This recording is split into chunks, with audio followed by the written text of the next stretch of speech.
In this video, we will introduce Password Part 2. Now let's add our functionality for our activity to handle our password. I already have my edit text for my password, which is a text box, and also my button to submit my password. Now I'm going to add an on-click listener to handle my password. I'm going to go ahead and get my password from the layout. I'm going to get it by the ID.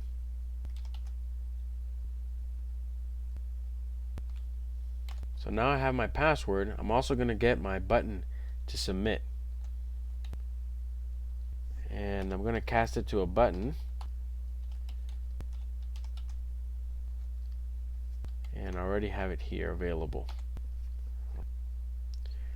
Now I'm going to add a listener to my submit button. And I'm going to say button submit.setOnClickListener, and I'm going to create a anonymous inner class, and Eclipse has already generated for me. And within my onClick method, I'm going to use a toast to make a text, and the context is going to be this class. And I'm going to get the text from the password, and I'm going to set the duration to short.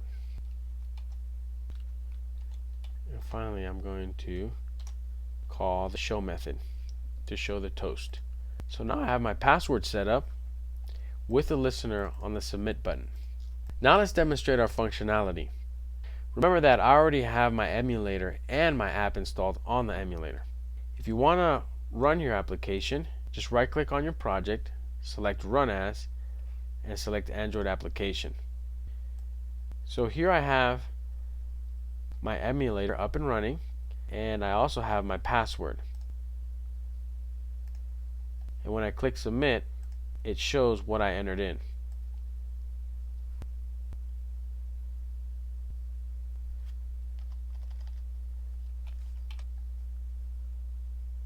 Now when I click Submit, again, it shows the message I input into my password. This concludes our discussion of Password Part 2.